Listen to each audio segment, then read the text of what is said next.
নবীজি মসজিদে নববীতে একজন সাহাবীকে প্রবেশ করতে দেখলেন 3 দিন পর পর 3 দিনই বললেন উপস্থিত সাহাবীরা, এই যে লোকটা জান্নাতি।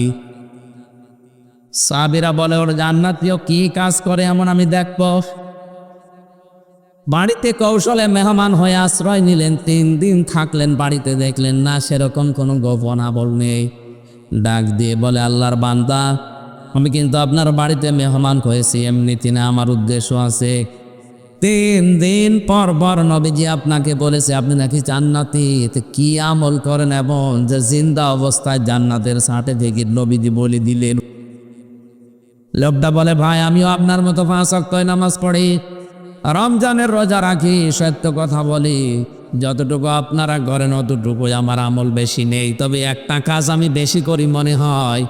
সারাদিনের কর্মব্যস্ততা শেষ করে রাতের বেলা যখন ঘুমাতে যাই, বালিশে মাথা দিয়ে চিন্তা করি, আল্লাহ আজ এই লোকের সাথে এই আচরণ আমি করেছি, এই কথা অনেকের পেছনে পেছনে বলে ফেলেছি, আমার বিরুদ্ধে যার যা অপপ্রচার আছে, আমার বিরুদ্ধে যার যা ক্ষোভ আছে, আল্লাহ তুমি তাদেরকে দেখো, আর আমার দ্বারা যদি কারো উপরে ক্ষোভ হিংসা অহংকার থেকে থাকে, সবার উপরে আমার রাগ আমি মাটি করে দিলাম, মাফ করে দিলাম, সবাইকে আমি ছাড় দিয়ে দিলাম, কারো উপরে আমার কোনো অভিমান নেই, রাগ নেই, আমি একেবারে নিষ্কলুষ একটা পবিত্র মন নিয়ে ঘুমিয়ে পড়ি। মহান আল্লাহ মনে হয় এই কাজটা ভালো পছন্দ করিস।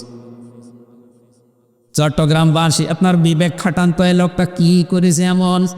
আমাদের মতো নামাজ পড়েছে, রোজা রেখেছে, সত্য কথা বলা, এই বাকি একটা কাজ করেছে, রাতের সবার সময় কারো উপরে রাগ রাখেনি, সবার উপরে সব মাফ করে নির্মল একটা মন নিয়ে ঘুমিয়েছে। আমরাও সারাদিনের কর্মব্যস্ততা শেষ করে ঘুমাতে যাই, যার উপরে রাগ নেই তার উপরে রাগ তৈরি করে সকালে কি করে বাঁশ দেওয়া যায় সে চিন্তা করি। তোমার আল্লাহ মাফ করবে। আমার কথার অর্থ কি বোঝা গেছে? নারী হোক পুরুষ হোক, এই আমলটা আজকে থেকে শুরু করা লাগবে। অন্তত সবার সময় চিন্তা করবেন আমি আর নাও বাঁচতে পারি, এখনই হয়তো ঘুমের ভেতরে আজরাইল আমার নিয়ে যেতে পারে, এই জন্য আমার কারো ওপরে কোনো অভিমান নেই, রাগ নেই, ক্ষোভ নেই, আর কারো ক্ষতি করব বলে আমি এখন আর ঘুমাই না। আমি ঘুমাচ্ছি একটা নির্মল মন নিয়ে, শান্ত অন্তর নিয়ে। যদি বেঁচে থাকে ভালো, মরে গেলে তো গেলাম। আল্লাহ যেন আমাকে শাহাদতের মরণ দেন, বলেন আমিন। আল্লাহ ঘোষণা দিয়েছেন এটা শ্রেষ্ঠ নিয়ামত, যদি এর শুকরিয়া আদায় করো জীবনে আরো কয়েকম নিয়ামত আরো বাড়িয়ে দেবেন। আল্লাহ আপনাকে ভালো ভালো কাজ করার তৌফিক দেবেন। ওয়ালা ইন কাফারতুম ফিন্না আযাবি লাশাদীদ। কোন মানুষ যদি নিয়ামতের গুরুত্ব না দেয়, দাম না দেয়, না শুকরিয়া করে, কুফরি করে, আল্লাহ তার জীবন থেকে ওটা ছিনিয়ে আযাবের ভেতরে ফেলে দেবে। বলেন নাউজুবিল্লাহ। দরুদ আর সালাম নবীদের উপরে পাঠ করে আজকের তেলাওয়াতকৃত আয়াত ছিল সূরা ফাতিহা 28 নাম্বার আয়াত, একটা মাত্র আয়াত পড়েছি। দেখি এই আয়াতের ভেতরে কি আছে, আমরা একটু তাফসীর আকারে কথা বলার চেষ্টা করি। চলো, সূরা ফাতিহা মানে বিজয়। ফাতিহা মানে কি? এই পৃথিবীতে বিজয় আসার কথা মুসলমানদের। ওয়ালা তাহিনু ওয়ালা তাহসানু ওয়া আনতুমুল আ'লাউনা ইন কুনতুম মুমিনিন। ভালো করে সারা জীবন আয়াতটা শুনেছি, কিন্তু আমি এখনো পর্যন্ত বুঝছিলাম না। কয়েকদিন আগে আয়াতটা আমার কাছে ক্লিয়ার হয়েছে। আল্লাহ বলেন, কোনো চিন্তা নেই, কোনো ভয় নেই, তোমাদের জীবনে বিজয় আসবেই যদি মুমিন হতে পারো। তাহলে আয়াত থেকে প্রমাণ হয় বিজয় দেওয়ার মালিক কে, মুমিন হওয়ার মালিক কে? অবশ্যই আল্লাহ। আল্লাহ মুমিন হবে? আল্লাহ তো মুমিন আছে। আল্লাহর যে 99টা নাম আমরা অনেকে বলি, আল্লাহর নাম 5000। কত? এর ভেতরে অন্যতম নাম হচ্ছে মুমিন। মুমিন কার নাম? একথা বলে না কেন? আর আমরা হচ্ছে আব্দুল মুমিন, মুমিনের বান্দা। আল্লাহ তো মুমিন আছে, আল্লাহ আবার মুমিন হবে কেন? মুমিন হওয়া লাগবে কাদের? আমাদের। বলেন কাদের? আর বিজয় দেওয়ার মালিক আল্লাহ। তাহলে আয়াত দ্বারা বোঝা যায় আমরা এখনো মুমিন হতে পারিনি, এই জন্য আল্লাহ বিজয় আমাদের দেয় না। এই কথা বলেন না কেন? নাকি আল্লাহর দোষ? বিজয় দেওয়ার ক্ষমতা এখন এই 1400 বছর উনি হারিয়ে ফেলেছে, এখন আর নেই নাকি? আমি এই যে ভাইকে 200 টাকা দিয়ে বললাম মাছ নিয়ে আসেন, উনি বাজারে গিয়ে মাছ নিয়েছে, তো মাথা একটু খারাপ আছে কারণ মাছ নিয়েছে পচা মাছ। এ মাছ বলে বাড়িতে নিয়ে আসার পরে আমারে ডাক দিয়ে বলছে, দোকানদার প্রায় 250 টাকা চেয়েছে, 1 টাকাও কমে দেবে না, শুধু আমির হামজার নাম বলেছি এই কারণে 50 টাকা কম নিয়েছে। এই নেন। অথচ মাছের দাম 100 টাকা। মাছের দাম কত? 100 টাকা। আর 100 টাকা খাওয়া আমারে যা বুঝিয়েছে আমি তাই বুঝলাম মনে করেন। আর একজনকে টাকা দিয়েছে 200, ও মাছ নিয়েছে 200 টাকায়, কিন্তু মাছটা একেবারেই পচা আর একেবারে নষ্ট, হাতে নেওয়া যাচ্ছে না। উনিও নিয়েছিলেন কিন্তু অর্ধেক ভালো অর্ধেক পচা। এ লোকটা টাকা নষ্ট করে নাই, পুরো টাকায় দোকানদারকে দিয়েছে, কিন্তু মাছটা একেবারেই খারাপ, একেবারেই পচা। বলেন তো এই দুইজনের ভেতরে ভালো কোনটা? না, যে লোকটা 100 টাকা আত্মসাৎ করেছে আর 100 টাকা দিয়ে মাছ নিয়েছে, যদিও মাছটা অর্ধেক ভালো আছে, তারপরেও তো অর্ধেক পয়সা ফেলে দিয়ে খাওয়া যাবে। আর যার কাছে 200 টাকা দিলাম, দোকানদারকে 200 দিয়েছে, টাকা আত্মসাৎ করেনি, কিন্তু পোড়াটায় পানিতে ফেলে দেওয়া লাগছে। আমরা এখন ওইভাবে যোগ্যতা অর্জন করতে পারি না আল্লাহর কোরআনের ধাঁচ অনুযায়ী।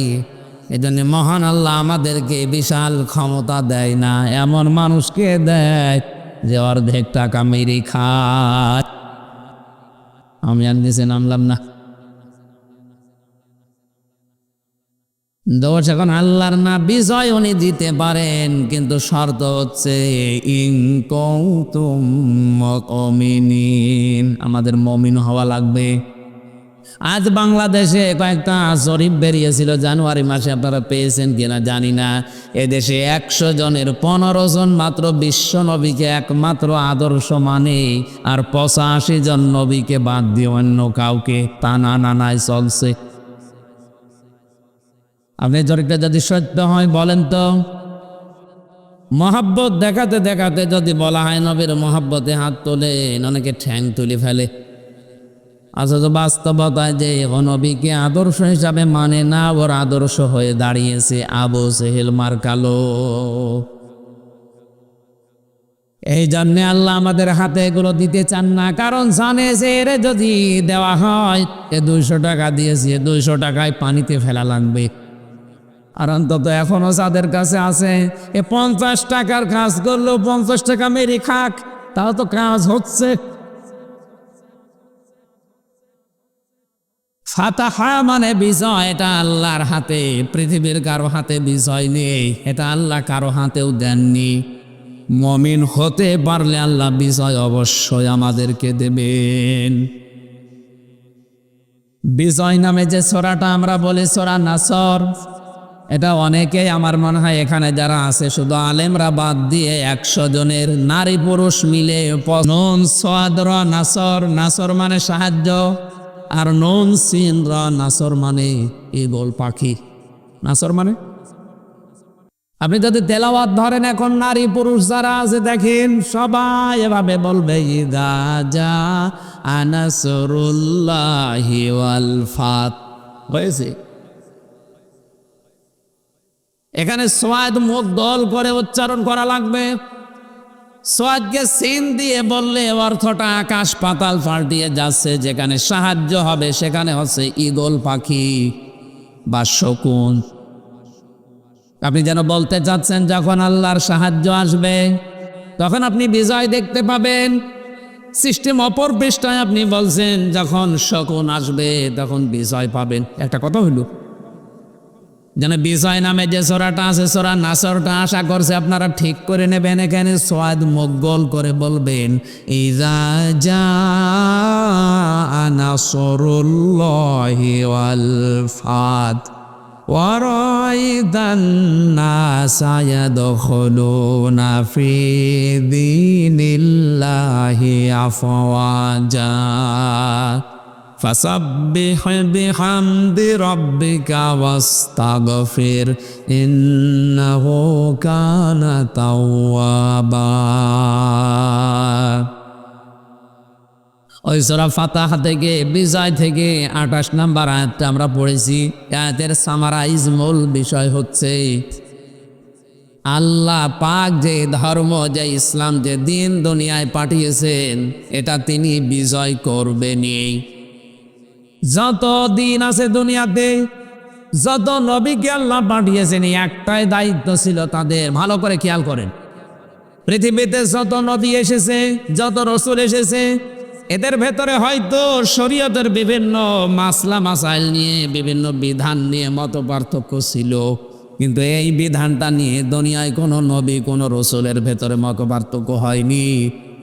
আমি আবার বলছি, হয়তো কোন নবীজির জামানায় নামাজ ছিল না, কোন নবীজির জামানায় যাকাত ছিল না, কোন নবীর জামানায় হয়তো হজ ছিল না। এভাবে ছিল বিভিন্ন জামানায় বিভিন্ন মাসলা মাসাইল নিয়ে, কিন্তু প্রতিটা জীবনে নবীদের এই কাজ ছিল আনাকিমুদ্দিন ওয়ালা তাতাফাররাকু ফি, যে দিন কায়েম করা লাগবে জমিনে আল্লাহর, জমিনে আল্লাহর দিন কায়েম হবে, বিষয়ে কোনো মত পার্থক্য। কথা বুঝতেছেন? এটা কত বড় গুরুত্বপূর্ণ জিনিস আপনার জীবনে। আপনি অজুর ভেতরে মাসলা মাসাইল নিয়ে ঝামেলা থাকতে পারে, মত পার্থক্য থাকতে পারে, নামাজ, পর্দা, এরকম যত বিধান আছে মত পার্থক্য নবীদের ভেতরে শরীয়তে কম বেশি ছিল, কিন্তু এইটা নিয়ে কোনো কম বেশি নেই। প্রতিটি নবীকে আল্লাহ বড় বড় 4 জন নবীর নাম এখানে দিয়েছেন। শারা'a লাকুম মিনাদ-দীনি মা ওয়াসসা বিহি নূহা ওয়াল্লাযী আওহায়না ইলাইকা ওয়া মা ওয়াসাইনা বিহি ইব্রাহিমা ওয়া মূসা ওয়া ঈসা আন আকিমুদ-দীন ওয়া লা তাতাফাররাকু ফীহি। পাওয়ারফুল 4 জন নবীর নাম নূহ, ইব্রাহিম, মূসা, ঈসা। এরপরে আল্লাহ পাক বলেন, হে নবী আপনাকেও আমি ওহী পাঠালাম, আপনারও জীবনের মেন দায়িত্ব আকিমুদ-দীন, দিন কায়েম করা লাগবে। অথচ বাংলাদেশে আজ এইটা নিয়েই যত মত পার্থক্য। আমি আলেমদের দৃষ্টি আকর্ষণ করছি, ভিডিও ম্যান মেডিকে তাকাও, এখন যে 2 মিনিট বলছি এইটা কাট করে কালকে ছেড়ে দেবেন। আমি এই যে কোরআন শরীফ সামনে নিয়ে বলছি, আলেমরা আজ স্টেজে ওঠার পরেই দেখছি বিভিন্ন সুন্নত, নফল, মুস্তাহাব, মুবাহ জিনিস নিয়ে কাদা ছড়াছড়ি করে আমাদের ভেতরে আরো গন্ডগোল বেঁধে যাচ্ছে বেশি। আরে ভাই, মত পার্থক্য থাকবেই, কিন্তু দল পার্থক্য করা হারাম, জায়েজ নেই। শুকুরের গোস্ত খাওয়া যেরকম হারাম, মায়ের সাথে জেনা করা যেরকম হারাম, মুসলমানদের ভেতরে দল বেদলে বিভক্ত হয়ে পার্থক্য করা, দল পার্থক্য করা এরকম হারাম। কথা বুঝতেছেন? হ্যাঁ, আপনার কোনো মাসলা মাসাইল নিয়ে মত পার্থক্য থাকতেই পারে, ইখতিলাফ থাকবে, কিয়ামত পর্যন্ত এটা থাকবে, কিন্তু ইফতিরাক থাকতে পারবে না। পার্থক্য করে আপনি আলাদা আলাদা হয়ে নতুন নতুন করে কাদা ছড়াছড়ি করবেন এর পেছনের পেছনে। এটা যারা করছেন বন্ধ করেন, এর দ্বারা মুসলমানদের কিন্তু ক্ষতি হয়ে যাচ্ছে। সব চাইতে আনন্দে আছে এই দেশের রাম আর বামরা। হ্যাঁ, যারা করছেন আমরা জানি, কিছু কিছু আলেমরা এদের কাছ থেকে গোপনে টাকা পয়সা খেয়ে বাস্তবতায় এই কাদা ছড়াছড়ি করে আমাদেরকে আজ দল বিদলে বিভক্ত করে দিয়ে ওদেরকে আপনি আনন্দ দিতে চান, হাসাতে চান। ওরা তো ওদের কাজ সিদ্ধি করে নিচ্ছে, স্বার্থ সিদ্ধি করছে, বাস্তবে আমাদের দ্বারা ইসলামের ক্ষতি হয়ে যাচ্ছে। এজন্য এটা বন্ধ করা লাগবে। দিন কায়েমের ব্যাপারে হ্যাঁ, আপনি পীর সাহেব, আপনি পীরের খানকা চালান, জিকির করান, ইবাদত শেখান, কোনো অসুবিধা নেই, কিন্তু আপনার জীবনের টার্গেট থাকা লাগবে কি করে ইসলাম এদেশে কায়েম হয়। হ্যাঁ, কথা বলছো। আপনি ইসলাম কায়েম করার জন্য কথা বলার চেষ্টা করুন। তাবলিগ জামাতে যারা আছেন তাবলিগ করেন, আমি নিষেধ করছি না, জীবন চিল্লায় চলে যান, কোনো অসুবিধা নেই। কিন্তু আপনার জীবনের একটাই টার্গেট থাকা লাগবে, বাংলাদেশে কি করে ইসলাম কায়েম হয়। যারা জামাত ইসলাম করছেন করেন, আপনার জীবনের টার্গেট থাকা লাগবে এই দেশে ইসলাম কি করে কায়েম হয়, কারণ এটা পৃথিবীর সব নবীদের মিশন এবং ভীষণ। ও আল্লাহ দি তিনি সে আল্লাহ আরসালা রাসূলাহু বিল হুদা, যিনি তার রাসূলকে দ্বীনে হক দিয়ে সত্যের বিধান দিয়ে দুনিয়ায় পাঠিয়েছেন। এখানে একটা শিক্ষা আছে। বাংলাদেশে আজ অনেকেই না বুঝে এই কথা মনে করে যে সব ধর্ম সমান, না, এটা হারাম। লাকুম দীনুকুম ওয়ালিয়া দীন, তোমাদের দিন তোমাদের, আমাদের দিন আমাদের, এই আয়াত দিয়ে দলিল দিচ্ছে যে সব ধর্ম সমান, না, এটা জায়েজ নেই। এই আয়াতের তাফসীর আপনি পড়েন, যত মুফাসসির আছে সবাই লিখেছে আল্লাহর কাছে একটাই ধর্ম, তার নাম ইসলাম, বাকি যা আছে একটাও আল্লাহর কাছে ধর্মই না। ধর্ম তো দূরের কথা, ধর্মই না। এই যে ইন্নাদ-দীনা ইনদাল্লাহিল ইসলাম, দিনের আগে আলিফ লাম আছে। কি আছে? চেয়ারম্যান সাহেব হয়তো আলেম না, উনি বুঝবে না। যারা আলেম জিজ্ঞাসা করেন, আলিফ লাম দেওয়া হয় চার কারণে, নির্দিষ্ট করার জন্যে। এখন যদি চেয়ারম্যানকে বলি আমি চেয়ারম্যান চলেন আমরা চট্টগ্রামে যাই, উনি যদি বলি একটাই রাস্তা আছে, তাহলে এই রাস্তার আগে, তরিকের আগে, সাবিলার আগে আলিফ লাম দেওয়া লাগবে, কারণ এইটা ছাড়া আর চট্টগ্রাম যাওয়ার রাস্তা নেই। কিন্তু কেউ যদি এসে বলে না আরো রাস্তা আছে 4-5টা, হয়তো একটু ঘোরা হবে, তখন আর রাস্তার আগে, তরিকের আগে। আল্লাহ বলেন দুনিয়ায় বিভিন্ন ধর্ম আছে যেগুলো শয়তান আর মানুষ বানিয়েছে, আর আমি আল্লাহ একটা বানিয়েছি, তার নাম ইসলাম। এর আগে দিলাম আলিফ লাম। ইন্নাদ-দীনা ইনদাল্লাহিল ইসলাম, আল্লাহর কাছে একমাত্র, শুধুমাত্র, কেবলমাত্র মনোনীত ধর্ম নাম কি? যারা সব ধর্ম সমান মনে করছেন, তাদের এই আয়াত অনুযায়ী ঈমান থাকে কি করে? আল্লাহ তাআলার শব্দ চয়ন দেখেন, তিনি সে আল্লাহ যিনি তার রাসূলকে দ্বীনে হক দিয়ে, সত্যের বিধান দিয়ে দুনিয়াতে পাঠালেন। কেন? লিইয়ুযহিরাহু, আমি হাদিস পড়েছিলাম, এই শব্দটাই ছিল লিইয়ুযহিরাহু। যাহারা ইয়াজহারু মানে ভাবে ইফাল থেকে ইজহার, এটা প্রকাশ করা, যেন তিনি প্রকাশ করতে পারেন, যিনি যেন বিজয় করতে পারেন, গালেব করতে পারেন। এজহার মানে প্রকাশ্য নিয়ে আসা। এজহার মানে কি? যাহারা এজহারু মানে প্রকাশ্য নিয়ে আসা, বিজয় লাভ করা, উপরে তুলে দেওয়া। 99টা অর্থ আছে এজহারে। এই জন্য হাদিসের ভেতরে নবীজি বলেন মান কারাল কোরআনা, যে ব্যক্তি কোরআন পড়ে, ফাস্তাজহারাহু, খেয়াল করেছেন, ফাস্তাজহারাহু, এবং একে জাহের করে, একে কায়েম করার জন্য চেষ্টা চালায়। যে ব্যক্তি কোরআন পড়ে এবং কোরআনকে ইজহার করার জন্য, প্রকাশ করার জন্য, দাঁড় করানোর জন্য, কায়েম করার জন্য চেষ্টা চালায়, ফাহাল্লা হালালাহু ওয়া হারামা হারামাহু, এর হালালকে হালাল, হারামকে হারাম জানার পরে ছেড়ে দেয়, আদখালাহুল্লাহুল জান্নাহ। এখানে আলেম নেই, আদখালা ভাবে ইফাল। আল্লাহ নবী বলেন আল্লাহ নিজে তাকে জান্নাতে প্রবেশ করাবে না করিয়েছে? না না, কি বলেন আপনি? তাকে প্রবেশ করিয়ে দিয়েছেন। আদখালাহুল্লাহুল জান্নাহ, আল্লাহ নিজে তাকে জান্নাতে প্রবেশ করাবে না। সত্যি যারা কোরআনকে ইজহার করার জন্যে, যারা প্রকাশ করার জন্য, কায়েম করার জন্য, কোরআনকে দাঁড় করানোর জন্য চেষ্টা চালায়, আর এর হালালকে হালাল জেনে আঁকড়িয়ে ধরে, হারামকে হারাম জানার পরে জীবন থাকতে ছেড়ে দেয়, এই লোকটাকে আল্লাহ যেন জান্নাতে দিয়ে দিয়েছে। তাহলে এই লোকটা জান্নাতি মানুষ, কোনো সন্দেহ নেই, কিন্তু এই হাদিসটা মানা লাগবে। এতটুকু নবীজি শেষ করেননি, পরের অংশটুকু না, যদিও মুহাদ্দিসদের ভেতরে মত পার্থক্য আছে, তারপরেও বলছি, ওয়া শাফাআহু ফি আশারাতিন মিন আহলি বাইতিহি কুল্লুহুম ক্বাদ ওয়াজাবাত লাহুন নার। আল্লাহর নবী বলেন এই লোকটাকে আল্লাহ সুপারিশ করার জন্য যোগ্য মানুষের তার পরিবারের লোক যারা জাহান্নামে যাওয়ার উপক্রম হয়ে গিয়েছিল।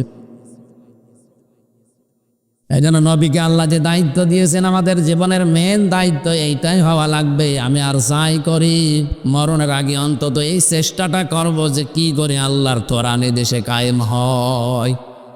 এটা যদি কেউ রাজনীতি মনে করে দুনিয়ার কাজ মনে করে ছেড়ে দেয় ও আব্দুল্লাহ বিন ওবায়ের মতো মুনাফিক হয়ে মরবে। আল্লাহ বলেন হে নবী আলাদ্দিনই করলে যত ধর্ম আছে দুনিয়ায় যত দিন আছে সব দিনের উপরে আমার ইসলামকে আপনি কায়েম করবেন।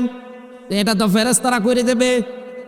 কথা বলেন, এটা যদি কেউ শত্রুতা করে বিরোধিতা করে আজেবাজে মন্তব্য করে ষড়যন্ত্র করে পেছন দিক থেকে আল্লাহ বলেন কাফা বিল্লাহি শাহিদা, হে নবী আমি আল্লাহ আপনার জন্য যথেষ্ট এই কাজে। এই জন্য এই কাজের জন্য আপনি যদি কেউ এগিয়ে না আসেন চট্টগ্রামের আল্লাহর দিন আল্লাহ টিকিয়ে রাখবে আপনাকে নিয়ে অথবা আপনাকে ছাড়া। আপনি যদি আসতে চান ওয়েলকাম, ভালো, আপনার কপাল ভালো। আপনি যদি বিরোধিতা করেন, আমি একটা কথা শেষ কথা বলছি, এটা এ কোরআনের মালিক কি আমি আমির হামজা, আমরা কেউ এক কথা বলা লাগবে। এ জমিনের মালিক কে আমরা, এ জমিনের মালিক কে, কোরআনের মালিক আমরা। তাহলে কি না না আমরা খাদেম, আমরা এই কোরআনের কামলা খাদেম লেবার মুনিশ পাঠ যাই বলেন, আমরা তো খালি খেদমত করে যাচ্ছি। এই জমিনটাতে মনে করেন আমি সভাপতিকে বললাম ভাই 5টা মানুষ নিলাম এখানে ধান লাগাবে, 5টা পর্যন্ত ধান লাগান, বিকাল 5টায় আপনাদের বেতন দিয়ে দেব। বিকাল 5টা বাজতে মাত্র 10 মিনিট বাকি আছে, 5 জন মস্তান এসে বলছে না এ ধান সব তুলে ফেলো। এখন আমরা যদি বলি ভাই না আর 5 মিনিট 10 মিনিট পরে তোলেন, কারণ এ ধানও আমাদের না, এ জমিও আমাদের না, আমরা শুধু কামলা। আমরা কি 10 মিনিট পরে এই মালিক এসে আমাদের বেতন দিয়ে দেবে, আমরা চলে যাব, তখন আপনি ধান তুলে ফেলেন, কোনো অসুবিধা নেই। কিন্তু 10 মিনিট আগে আমরা তুলতে দেব না, কারণ বিকাল 5টার আগে আমাদের বেতন। কথা বলেন না কেন? এরপরেও যদি মস্তানরা বলে না আমরা তুলে ফেলবো, তখন বাধা দেওয়া লাগবে না। এক কথা বলেন, বাধা দিতে গিয়ে যদি হাতাহাতি হয় হোক, যদি ওকে মেরে ফেলা লাগে, কথা বলেন না কেন? মেরেও ফেলা লাগবে, কারণ আমার বেতন দরকার। বেতন না হলে আমার পরিবারের লোক চলতে পারবে না। এটা যেমন সহজে বুঝলেন। এখন মালিক এসে 10 মিনিটের বেতন মালিক এসে যদি দেখে না সব তুলে ফেলছে, ও মালিক মনে হয় কিছু বলবে না। না না, ওনার যদি ক্ষমতা নাও থাকে ওই সময় উনি হয়তো ছাড় দেবে, দাঁড়িয়ে দাঁড়িয়ে দেখবে ঠিক আছে দোল তোরা। ক্ষমতা যদি ওনার থাকে গোপনই হয়তো এমন ধরা ধরবে বাপ বলার সময় দেবে না। আমরা যারা কামলা আছি এই জমিনের, আমরা তো বিকাল 5টা মানে জীবনের শেষ দিন, এটা যেটা আমাদের আসল টার্গেট আমরা করেই যাব। জীবনের শেষ দিন পর্যন্ত কোরআনে কারিম কি করে বাংলাদেশে কায়েম হয় আমরা চেষ্টা চালাবো। এ চেষ্টা করা আমাদের জন্য ফরজ, ফল দেওয়া আল্লাহর দায়িত্ব। কায়েম হলে ভালো, না হলেও আমার অসুবিধা নেই, কারণে কোরআনের মালিক আমি না, জমির মালিকও আমি না। কথা বলে না কেন? আমার তো বেতন দরকার, আমার বেতনের নাম আরো জোরে বলেন বলেন। আমার বেতন বিকাল 5টায় দিয়ে দিলেই হবে, বাকি যা করার আপনি করেন। এরপরেও যদি মনে হয় যে মালিক কিছু বলছে না, ধান তুলে ফেলে মস্তানেরা, উনি দেখে আল্লাহ পাক মনে হয় ওনার মতো দুর্বল। উনি দেখতে চান 53 বছর হয়ে গেল এদেশে এখনো কোরআন কায়েম হয়নি, যারা কায়েম করতে যায় তারাই মার খায়। উনি মনে হয় দেখে দেখে আরো সে বসে বসে চিন্তা করছে যে যা মস্তানি করছো করো, আমি কিছু বলছি না, কিন্তু যখন ধরবো বাপ বলার সময় দেব না। কাফা বিল্লাহি শাহিদা দিয়েছেন, আমি আল্লাহ যথেষ্ট। কাফা শব্দের শাব্দিক অর্থ কারো লাগবে না, এই জন্যে আমি কাউকে সরাসরি ধরি না, কিন্তু যদি একবার ধরি ওরে আর ছাড়ি না। আমার ছোট্ট একটা মেয়ে ছিল ফারিহা জান্নাত, পরে 1 বছর আমি জেলখানায় রেখে গিয়েছিলাম, এখনও 4 বছর। আর ওই সময় যখন ছোটবেলায় উপরে এরকম মারতাম, যত উপরে উঠতো তত হাসতো। আর বড়টার বয়স ওই সময় ছিল 6 বছর। পরে একটুখানি উপরে তুললেই কান্নাকাটি করতো। বড়টার বিশ্বাস আমার উপরে যে আমার বাবা যত উপরে মারবে আমি তো ভারী হয়ে গেছি, যদি ভেতরে তুলতে না পারে হাত দিয়ে তাহলে আমি পড়ে গেলে আমার লাগবে। ছোটটার কিন্তু ওই ভরসা নেই, ছোটটার ভরসা সব আমার উপরে। ওর বিশ্বাস আমার উপরে, আমার বাবা যত উপরে মারবে নিচে হাত পেতে রাখবে, আমারে পড়তে দেবে না। আমাদের ঈমান আমার ফারিহা জান্নাতের মতো এখনো হয়নি আল্লাহর উপরে। আলহামদুলিল্লাহি রাব্বিল মাশরিকাইনি ওয়া রাব্বিল মাগরিবাইন আল্লাযী খালাকা কুল্লা শাইইন যাওজাইন ওয়া আওজাবা আলাইনাল ইহসানা বিল ওয়ালিদাইন ওয়া নাশহাদু আল্লা ইলাহা ইল্লাল্লাহু ওয়াহদাহু লা শারীকা লাহু وأشهد أن محمدًا عبده ورسوله سيد الكونين صلى الله عليه وعلى آله وصحبه وأتباعه أجمعين ليلا ونهارا في الطرفين. فقد قال الله تعالى في كلامه المجيد وبرهانه التوحيد: أعوذ بالله من الشيطان الرجيم. بسم الله الرحمن الرحيم.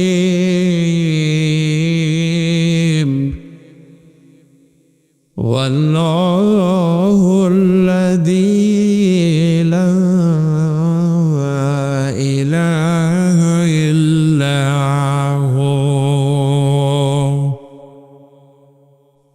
وقال تعالى في آية الأخرى: والذي أرسل رسوله بالهدى ودين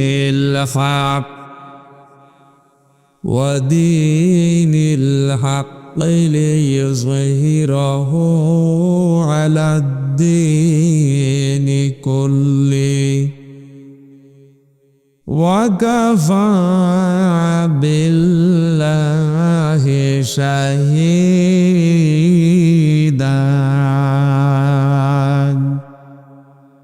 صدقت يا ربنا. عن أبي هريرة رضي الله تعالى عنه قال: قال النبي صلى الله عليه وسلم: من قرأ القرآن فاستظهره فحل حلاله وحرم حرمه أدخله الله الجنة وشفعه في 10 من أهل بيته كلهم قد وجبت له النار. رواه ابن ماجه. وقال تعالى في شأن رسوله: وما زادهم إلا إيمانا وتسليما. اللهم صل على مولانا محمد وعلى آل سيدنا مولانا. আমাকে শহীদ করে সেই মিছিলে শামিল করে নিও, যে মিছিলের নেতা আমির হামজা, খবায়েব খাব্বাব, খোদার ছিল যারা অতি প্রিয় শামিল করে নিয়ম। আলহামদুলিল্লাহ। চট্টগ্রাম জেলার সাতকানিয়া থানার অন্তর্গত। এবার হালকা ইকো কমিয়ে দে। সদাহা বিসিন্না বিসিন্না পাড়া আলম সওদাগরের উদ্যোগে নবম বাৎসরিক ঐতিহাসিক তাফসীরুল কোরআন মাহফিলের স্বনামধন্য সভাপতি জনাব মাওলানা আবু আহমেদ, জনাব মাওলানা বেলাল হুসাইন, আতালাল্লাহু উমরাহু ওয়া বারাকাল্লাহু ফি হায়াতি। প্রধান অতিথি জনাব আলহাজ এম এ মোতালেব, মাননীয় জাতীয় সংসদ সদস্য। বিশেষ অতিথি জনাব মোরশেদুর রহমান, জনাব মোসাদ হোসাইন চৌধুরী, জনাব অধ্যাপক মাওলানা নুরুজ্জামান মঞ্জু, জনাব তৌহিদুল ইসলাম। এতক্ষণ যারা আলোচনা রাখলে জনাব মাওলানা লোকমান হাকিম জিহাদি, ডক্টর মাওলানা হাবিবুর রহমান। যত মানুষের নাম দেখছে, এ তো একটা নাম বলতে বলতে 5 মিনিট যাও, একবারে দোয়া করে দিই। নাকি আলাদা আলাদা নাম্বারে দোয়া? হ্যাঁ, না মানে দল কমনে পড়ছে। শিক্ষক ক্লাসে ঢোকার পরে ছাত্রকে জিজ্ঞাসা করছে,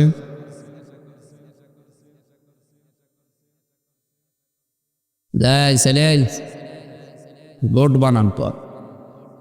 বলছে স্যার ABCDEFGHIJK QRSTUVWXYZ। কি করলি? এর ভেতরে আছে আপনি বানান করি নেই। একেবারে সব বলে দিলাম, আপনারা দোয়া করে দিন একবারে। ওয়ারাফা'না লাকা যিকরা। অনেকগুলো মানুষের নাম তো একটু জোরে বলেন আমিন। এনাদের মর্যাদা সম্মান শুধু আমরা দুনিয়া না আখিরাতেও চাই নাকি? আমান যুহজিহা আনিন নার ওয়া উদখিলাল জান্নাতা ফাকাদ ফাজ। আল্লাহ তাআলা বলেন, ওই লোকটার জীবন তো সফল যাকে 41 সাল পর্যন্ত ক্ষমতায় বসিয়েছি। অবশ্য ঠিক, 41 সাল কেন, কিয়ামত পর্যন্ত কেউ যদি ক্ষমতায় থাকে আর যদি মরণের পরে জাহান্নামী হয়, ওরে এই 41 সাল না, কিয়ামত পর্যন্ত পুরা জীবনই ব্যর্থ। আমার কথার ওজন টের পাচ্ছেন? হ্যাঁ, ফামান যুহজিহা আনিন নার ওয়া উদখিলাল জান্নাতা ফাকাদ ফাজ। যাকে আল্লাহ জাহান্নামের আগুন থেকে মুক্ত করে জান্নাতি বলে ঘোষণা দিয়ে দিয়েছে, এই লোকটার জীবন সফল। আজ অনেকেই বিভিন্ন সময় খেলার কথা বলে যে খেলা হবে, অথচ ফাইনাল খেলা এ শব্দটা কোরআনে আল্লাহ দিয়েছে। তাগাবুন মানে শেষ খেলা। তাগাবুন মানে কি? ফাইনাল খেলা। ইয়াউমা ইয়াজমাউকুম লিয়াউমিল জামিউ যালিকা ইয়াউমুত তাগাবুন। যেদিন মানুষ একত্রিত হবে, জমা হবে হাসরের ময়দানে, ওই দিন হবে মানুষের জীবনের ফাইনাল খেলা। আর এখন যেটা চলছে, আমাল হায়াতুদ দুনিয়া ইল্লা মাতাউল গুরুর।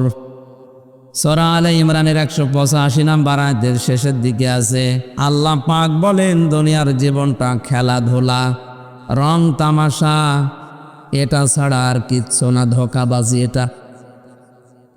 আপনি একটু বাস্তবতার দিকে তাকিয়ে ভাবেন তো, এসেছিলেন ন্যাংটা অবস্থায়, একটা পোশাকও আমার শরীরে ছিল না, সম্পদ বলতেও আমার দুনিয়ায় কিছুই ছিল না। 50, 60, 70, 80, 90, 100 বছর পরে আবার হয়তো ওইভাবেই চলে যাওয়া লাগবে, খালি গায়ে খালি পায়, একটা স্যান্ডেলও নেওয়া যাবে না। মাঝখানে যে সময় গেল, এটা কিছু সময় আনন্দ ফুর্তি করে শেষ। অথচ নবীজি জানিয়েছেন, আর দুনিয়া মাজরাতুল আখিরাহ, দুনিয়া হচ্ছে আখিরাতের শস্য ক্ষেত, এখান থেকে যেটা তৈরি করবেন আপনাকে ওইটাই দেওয়া হবে।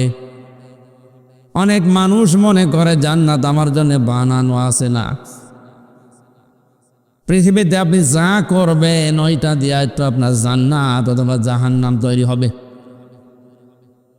জান্নাত জাহান্নাম তৈরি হয়ে আছে, ওর ভেতরে এখন আপনার কর্ম অনুযায়ী জিনিসপত্র বানানো হবে। বিশ্বনবী হযরত ইব্রাহিম আলাইহিস সালামের সাথে মেরাজে দেখা হয়েছিলেন। ডাক দিয়ে বলে, সন্তান আমার, দুনিয়াতে যাবার পরে উম্মতদেরকে বলবা তারা যেন আখিরাতের ঘর তৈরি করে। নবীজি তাকিয়ে দেখলেন কিছু ফেরেশতারা 2 তলা বিল্ডিং তুলে আর ইট গাঁথে না, বসে আছে। কেউ সুন্দর একটা ভবন তৈরি করেছে, অর্ধেক ছাদ দেয়নি। এই যে এরকম মনে করেন চারিদিকে দেওয়াল দেওয়া হয়নি, দাঁড়িয়ে আছে ফেরেশতারা। বিশ্বনবী জিজ্ঞাসা করলেন হযরত ইব্রাহিম আলাইহিস সালামকে যে এই অবস্থা, ফেরেশতারা কাজ করে না কেন, বসে আছে? হযরত ইব্রাহিম আলাইহিস সালাম এবং জিবরাইল ফেরেশতা মিলে ওই দিন বলেছিলেন, হে আল্লাহর নবী, আপনার এই উম্মতেরা দুনিয়াতে আগে ভালো ভালো কাজ করত। ফেরেশতাদের আগে ইট, সড়কি, বালি, জান্নাতের যে সমস্ত জিনিস লাগে ঘর বানাতে, এগুলো আসতো। সুবহানাল্লাহ বললে একটা ইট হয়তো ফেরেশতাদের হাতে যেত, আলহামদুলিল্লাহ বললে একটা ইট হয়তো যেত। এখন আরো ইবাদত বন্দেগী করে না, ছেড়ে দিয়েছে। ফেরেশতারা এই যে 2 তলা পর্যন্ত বানিয়ে রেখে দিয়েছে, আর বানায় না, কারণ অনেকের কাজও পাঠায় না, জান্নাতও হয় না। আপনি একটু ভাবেন, এখন যদি মারা যান, আপনার মনে হয় ছাদ হয়ে আছে, এখনো দেওয়াল দেওয়া হয়নি, এরকম ধরে যদি আপনাকে আল্লাহ কিয়ামতে প্রবেশ করায়। এই জন্য দুনিয়ার জীবনে আমাদের সময় যেন নষ্ট না হয়। তিরমিজি শরীফের হাদিস, নবীজি বলেন, পৃথিবী থেকে জান্নাতে কোনো মানুষ যদি যেতে পারে, ওর মনের ভেতরে কোনো আফসোস থাকবে না। ওয়ালাকুম ফিহা মা তাশতাহি আনফুসুকুম ওয়ালাকুম ফিহা মা তাদদাউন নুজুলাম মিন গাফুরির রহিম। জান্নাতে প্রবেশ করার পরে কোনো আফসোস মানব জীবনে থাকবে না, মানুষের মনের ভেতরে থাকবে না। কারণ মানুষের কল্পনার জীবন যেটা, কল্পনার জগৎ যেটা, তার চাইতেও বেশি জান্নাতে আল্লাহ দান করবেন। এখানে একটা শিক্ষা আছে, এদিকে তাকান। মানুষের কল্পনার জগৎ, এটা কি ছোট না বড়? এটাকে বোঝেন আমার কথা? কল্পনার জগৎ এটা ছোট না বড়? কত বড়? আমি এখন কল্পনা করলাম যে আমি 41 সাল পর্যন্ত ক্ষমতায় আছি, এটা কি অত সহজ? বলেন, কত কাঠ খড়ি নষ্ট করা লাগবে, কত মানুষের অধিকার নষ্ট করা লাগবে, এরপরে তো আপনি সরাসরি বলে দিলেন 1 সেকেন্ডে কল্পনা করে। 41 সাল আসতে এখনো কত দেরি। আপনি অতদিন পর্যন্ত নাও বাঁচতে পারেন, এমনকি জনগণ আপনাকে অতদিন ক্ষমতায় নাও রাখতে পারে। আমাদের এই দেশটার অবস্থা যা এখন, এই দেশে জনগণ যদি রাখতেও চায় অনেকে, ওদিকে রাশিয়া, চীন আর ওদিকে আমেরিকা, ও কিন্তু বসে নেই। আমরা অনেকেই মনে করে, আমরা মনে হয় নিজেরা এগুলো করি না, আমাদের হাতে কিচ্ছু নেই। আমরা গেড়া কলে পড়ে আছি, একদিকে আমেরিকা আর একদিকে রাশিয়া আর চীন। এরা যা মনে করবে তাই, আমরা শুধু পুতুলের মতো। আমি কল্পনা করেছিলাম যে ক্ষমতায় থাকবো 41 সাল পর্যন্ত। কতদিন লেগেছে? 1 সেকেন্ড। কত? 1 সেকেন্ডের ভেতরে যে কল্পনার জগৎটা, এটা তৈরি হতে কত সময় লাগার কথা, কত কাঠ খড়ি পোড়ানোর কথা বলেন। আল্লাহ বলেন, জান্নাত আমি যা বানিয়েছি মানুষের কল্পনার অতীত, কোনোদিন মানুষের কল্পনাও হয়নি যে এরকম হতে পারে। বলেন সুবহানাল্লাহ। আমি কথা বোঝাতে পেরেছি মনে হয়? হ্যাঁ, কল্পনার জগতের চাইতেও বেশি আল্লাহ জান্নাতে দিয়ে দেবে। তো এই জান্নাতের ভেতরে মানুষের মনের ভেতরে কোনো আফসোস থাকবে না, তবে একটা আফসোস থাকবে। সব সময় মনের ভেতরে একটা আফসোস মানুষের ঘোরপাক খাবে, আল্লাহ দুনিয়ায় যদি এই সময়টা নষ্ট না করে আরেকটু ভালো কাজে কাটাতাম, অন্তত জান্নাতে বিল্ডিং আরো বেশি পেতাম। এই জন্য যে মানুষগুলোর জন্য দোয়া করলাম একবারে, অবশ্যই সম্মান মর্যাদা আছে এলাকায়, জন্য নাম এখানে দিয়েছে না দিত না, এদের সম্মান আমরা শুধু দুনিয়া না মরণের পরেও যেন আবহমান কাল টিকে থাকে, বলেন আমি। মঞ্চে বসা ওলামা ইকরাম, সামনে বসা মুসলমান ভাইরা, পর্দার আড়ালের সম্মানিতা মা এবং বোনেরা, প্রশাসনের ভাইরা, প্রাণপ্রিয় চট্টগ্রামবাসী, দল মত নির্বিশেষে কোরআনের অনুষ্ঠানে যারা ইবাদত মনে করে এসেছেন বলেন আলহামদুলিল্লাহ। এটা কিন্তু এখন ইবাদত চলছে। আমি তো 3টা বছর ছিলাম ভেতরে, 21, 22, 23, 24-এ। 20 সালে একবার এখানে আসার কথা ছিল, আল্লাহর ওলিরা হয়তো আসতে দেননি, এবার আর বাধা দিয়ে আটকাতে পারেননি। আপনাদের এখানে এসেছিলাম, সাতকানিয়া বাজার পর্যন্ত আসার পরে কারা যেন বলছে না, এই জন্য এখান থেকে ফিরে গিয়েছিলাম। তো এখন তো আর ওই ভয়টা নেই।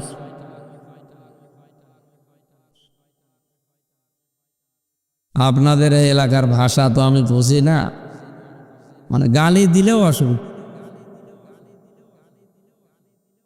এক দেশের বলি আর এক দেশের গালি, আজাদ ভাষায় কথা বলেন, আমাদের এলাকায় এসব কথা শুনলে মনে করো গালি দিচ্ছে।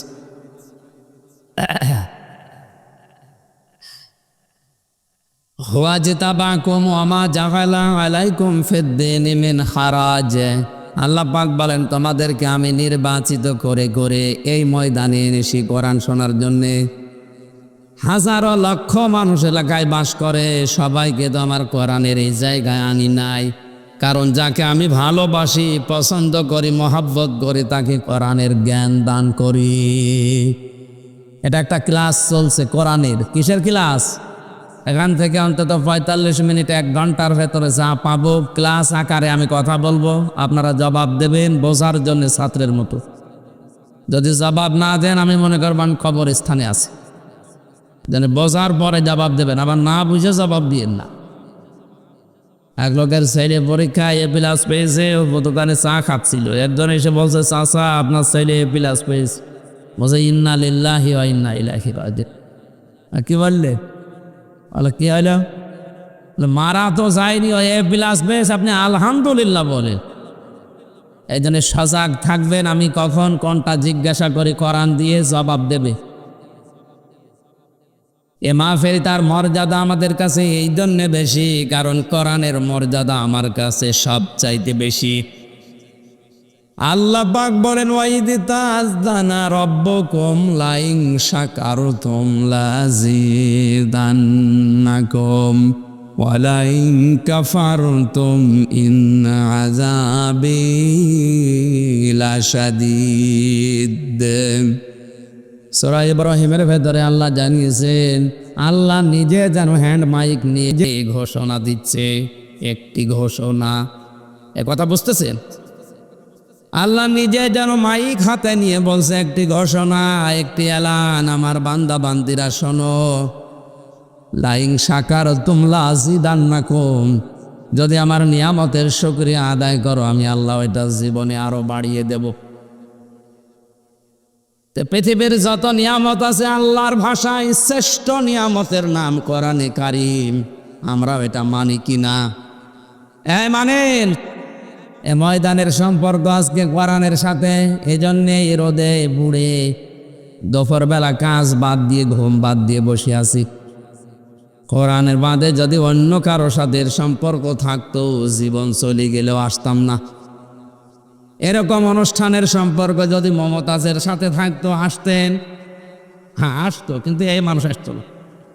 এগুলো তো ফার্স্ট ক্লাস, আর ওই সমস্ত অনুষ্ঠানে যারা যায় ওরা থার্ড ক্লাস। এই যে কষ্ট করছে যারা রোদের ভেতরে দাঁড়িয়ে আছে, ওদের সওয়াব কিন্তু ডবল হচ্ছে। কারণ আমরা হাদিস জানি, কোরআন পড়তে গেলে যদি বেঁধে বেঁধে যায় তাহলে ডবল সওয়াব হয়। আমরা আরামে বসে আছি, ওরা রোদের ভেতরে দাঁড়িয়ে বসে আছে। আজকের এই অনুষ্ঠানে সওয়াব আমাদের 10টা হলে ওদের 20টা হবে। এই জন্য যারা কষ্ট পাচ্ছেন, আপনার জীবনে নেকির কাজ বাড়ছে। আমি কথা বলছিলাম শ্রেষ্ঠ নিয়ামত হিসাবে যেহেতু কোরআনকে আমরা মানি, এই জন্য দুনিয়ায় আমাদের যত সময় আছে, যত সম্পদ আছে, যদি কোরআনের জন্য ব্যয় করে যেতে পারি, মরণের পরে ওই সময়ের ওই সম্পদের হিসাব দেওয়া লাগবে না। আমি কথা বোঝাতে পেরেছি? নবীজি বলেন, দুনিয়াতে যদি আল্লাহর কোরআনের জন্য কেউ সময় ব্যয় করে, সম্পদ ব্যয় করে, যতটুকু ব্যয় হবে ওইটার হিসাব কিয়ামতে আল্লাহ নেবে না। জবাব যে কি জিনিস আমরা অনেকে জানি না, এর জন্য আমাদের ভেতরে কোনো সেন্স নেই। খলিফাতুল মুসলিমিন হযরত ওমর ইন্তেকালের 12 বছর পরে তিনি আসছিলেন সাদা কাপড় পরে। তার সন্তান আব্দুল্লাহর সাথে স্বপ্নে দেখা, ডাক দিয়ে বলে, আব্বা কোথায় ছিলেন আপনি? কতদিন আপনাকে দেখি না। হযরত আব্দুল্লাহ বলেন, বাবা কোথা থেকে আসলেন? এত সুন্দর কাপড় পরে, চুল এখনো ভেজা আপনার। হযরত ওমর বলেছিলেন, আব্দুল্লাহ আজ 12টা বছর দুনিয়ার জীবন ছেড়েছি, মহান আল্লাহর দরবারে আমার জীবনের কৃতকর্মের হিসাব দিচ্ছিলাম। শেষ পর্যন্ত মহান আল্লাহ আমাকে মাফ করে দিয়েছে। আমি এখন জান্নাতের নহর থেকে গোসল করে জান্নাতের দিকে যাচ্ছি এই সাদা পোশাক পরে। ও চিটাগাংবাসী, একটু মেধা খাটান, বুদ্ধি খাটান। যে লোকটা জান্নাতের গ্যারান্টি পেয়েছে জিন্দা অবস্থায়, জীবিত অবস্থায়, নবীজি তার হাতে সার্টিফিকেট দিয়েছেন, ওমর তুমি জান্নাতি। আকাশের যে তারকা দেখতে পান, কেউ যদি গণনা আরম্ভ করে হয়তো একদিন শেষ করে ফেলবে, কিন্তু নবীজি বলেন, ওমর যত নেকির কাজ করেছে দুনিয়ায় কেউ গণনা করেও শেষ করতে পারবে না। কোন রাস্তা দিয়ে গেলে শয়তান পর্যন্ত 40 দিনও রাস্তায় যেতে ভয় পেত। নবীজি জানিয়েছেন, আনা খাতামান নাবিয়্যিন আলা নাবিয়্যা বাদি লাকানা ওমর। এ পৃথিবীতে আমি শেষ নবী, আমার পরে কোনো নবী রাসূল আসবে না। যদি কেউ নবী হয় তাহলে ওমর আল্লাহর নবী হয়ে যাবে।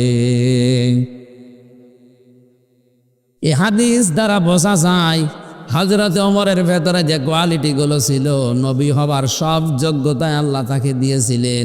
যেহেতু নবুয়ত শেষ, এই জন্য উনি নবী হতে পারেননি। বলেন কোন দরজার মানুষ তিনি? এত বড় পাওয়ারফুল মানুষও যদি এই অবস্থায় থাকে যে 12টা বছর হিসাব দেওয়ার পরে আল্লাহ তাকে নিজ গুণে মাফ করে দিয়েছে, আমাদের হিসাব দিতে কত বছর লাগবে আপনি বলেন? আমাদের পেছনের জীবনে তো এরকম কোনো কিছুই নেই, অথচ তার যে শাসনকাল, তামাম দুনিয়া অবাক হয়ে দেখে হযরত ওমরের শাসন ব্যবস্থা। আমরা অনেকেই নেকির কাজ মনে করি, এই যে সবে বরাত বা নিসফে শাবান চলে গেল, অনেকেই মনে করছে ভাগ্য পরিবর্তনের জন্য এটা বিশাল রাত, যা খাবো যা করব এই রাতে সারা বছর এরকমই খেতে পারবো। নেকির কাজটা কি বাস্তবে আমরা তাও বুঝি না। কোরআন ওনারাও পড়েছিল, ইন্নাল্লাযীনা আমানু ওয়া আমিলুস সালিহাত। পৃথিবীতে যারা ঈমান আনে আর ঈমানের দাবি অনুযায়ী যারা ভালো ভালো কাজ করে, আমলে সালেহ করে, কানাত লাহুম জান্নাতুল ফিরদাউসি নুজুলা। তাদের আপ্যায়নের জন্য মহান আল্লাহ জান্নাতুল ফেরদাউস রেডি করে রেখেছেন। এই আয়াতটা আমরা এখন বাস্তবে যারা এখানে আলেম আছে, যারা জ্ঞানী মানুষ আছে, আমরা যেভাবে বুঝি ওনারা ওইভাবে বোঝেন না। ওনারা বুঝেছেন কি করে একটু খেয়াল করেন। খলিফাতুল মুসলিমিন হযরত ওমর তিনি ভালো কাজ করতেন, নেকির কাজ করতেন, কিন্তু কেমন? কুনতুম খায়রা উম্মাতিন উখরিজাত লিন্নাস। তোমরাই শ্রেষ্ঠ জাতি, তোমাদেরকে আমি মানুষের কল্যাণের জন্য বের করেছি। তার মানে তারা ভালো কাজ বলতে বুঝতো এই পৃথিবীর ময়দানে মানুষ হয়ে মানুষের উপকার করা, এটা সবচাইতে ভালো কাজ। এই নেসপে শাবানে ভাগ্য পরিবর্তনের রজনীতে, মুক্তির রজনীতে শবে বরাত নামে যেটা পালন করেছে চট্টগ্রামবাসী, যদি এভাবে পালন করতেন যে আজকের এই রাতে আমি সিদ্ধান্ত নিলাম আমার টাকা পয়সা আছে, আমার প্রভাব আছে, আমার ক্ষমতা আছে, আমি এইগুলো খাটিয়ে 50টা মানুষের কর্মসংস্থান তৈরি করে দেব। কথা বুঝতেছেন? কিশোর জ্ঞান তৈরি হচ্ছে, রাস্তায় ছিনতাই হয়, ডাকাতি হয়, কেন এগুলো করে? এ মানুষগুলো নিজের সংসার চালাতে পারে না, নিজের মেয়ে একটা জিনিস চাই দিতে পারে না, বাধ্য হয়ে যে মানুষ যাকাত দেয় না, যে মানুষ দান করে না, যার সম্পদের হক আদায় করে না, তাদেরকে ধরে অবৈধভাবে টাকাগুলো কামাই করে। আমি নিজেই যদি এই মানুষগুলোর কর্মসংস্থান তৈরি করে দিতে পারতাম। প্রধানমন্ত্রী শেখ হাসিনা যেটা করেছিল, একটি বাড়ি একটি খামার, এই প্রকল্পের মাধ্যমে লক্ষ লক্ষ মানুষের মাথা গোজার ঠাঁই হয়েছে, একটা কর্মজীবন তৈরি হয়েছে। কথা বলে না কেন? কাজটা তো ভালো, আমারই কাটিং হয়েছে সেটা আমরাও জানি। যদি 1 কোটি টাকা বাজেট হয়, সেখানে 50 লাখ টাকা উপর থেকে নিচ পর্যন্ত আসতে ফেরেশতারা খেয়ে ফেলে। এমনকি বঙ্গবন্ধুর জীবনী আমি জেলখানায় বসে বসে পড়ছিলাম, ওখানে তো ওনার জীবনী বেশি পাওয়া যায়। ধানমন্ডির 32 নম্বরে গোপালগঞ্জ থেকে এক লোক গেছে কিছু শাক সবজি নিয়ে, কিছু আলু পটল এগুলো নিয়ে, যে বলছে দারোয়ান আমি নেতার সাথে দেখা করব। বলে না, এখানে দেখা করা যাবে না। বলে আমি ওনার গ্রাম থেকে এসেছি, আমার নিজের হাতে তৈরি করায় ফল ফলাদি ফসলাদি আমি নিজে ওনাকে খাওয়াবো। বলেন ওনার গ্রাম থেকে এসেছে এই নামের একটা লোক। দারোয়ান ওপরে খবর দিয়েছে, উনি বলছে ঠিক আছে আসতে বলেন। ওনাকে আসার পরে কথাবার্তারা বলে বিদায় করে দিয়েছে।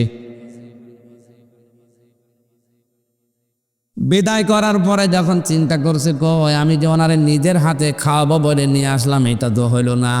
দারোয়ানকে বলছে ভাই আমার আর একবার একটু সুযোগ দেন যাওয়ার। উনি এবার গেছে, যখন মুখে খাবার তুলে দিয়েছে খুশি হয়ে বঙ্গবন্ধু এইভাবে পড়েছে, এই জন্য এভাবে বলছি। শেষ পর্যন্ত ওনারে টাকা দিয়েছে। দারোয়ানকে বলছে ওনারে 20টা টাকা দিয়ে দাও। 20 টাকা নেওয়ার পরে নিচে এসেছে, বেশি ওই লোকটাকে বলছে ভাই 10 টাকা নিন, বঙ্গবন্ধু আপনাকে দিয়েছে। বলছে না, আমি তো টাকা নেওয়ার জন্য আসি না, আমি ওকে ভালোবাসি, আমার গ্রামের লোক, এই জন্যে টাকা আমি নেব না, চলেন দেখি কেমন টাকা দিস। ওপরে যে বলছে স্যার আপনি আমার টাকা দিয়েছেন কেন? আমি তো টাকা নেওয়ার জন্য আসি নাই, নেন আপনার টাকা ফেরত নেন। বঙ্গবন্ধু বলে কি বললেন? আমি যে আপনাকে 20 টাকা দিলাম। বলছে আপনার দারোয়ান তোমার 10 টাকা দিয়েছে। অনেক আফসোস করে ওই দিন বলেছিল আল্লাহ, যেই দেশে 2 তলা থেকে নিচ তলায় নামতে 20 টাকা 10 টাকা হয়ে যায়, এ দেশে আমি ডিজিটাল বানাবো কি করে? এদেশে আমি সোনার বাংলা বানাবো কি করে? বাইরে থেকে জানিয়ে আসি, সে চিন্তা ভিক্ষা করে চোরের দল সব সিটি খেয়ে ফেলে। প্রকল্প যেটা বানিয়েছেন প্রধানমন্ত্রীর দোষ নেই, উনি তো ভালো উদ্দেশ্যে বানিয়েছিলেন, কিন্তু দোষ তাদের যারা এই জায়গায় মারিং কাটিং করেছে। কি হবে এটা? হযরত ওমরও বুঝেছিলেন ভালো কাজটা। তাহলে সবে বরাতে আপনার এই সুবহানাল্লাহ পড়েন, আমি নিষেধ করছি না।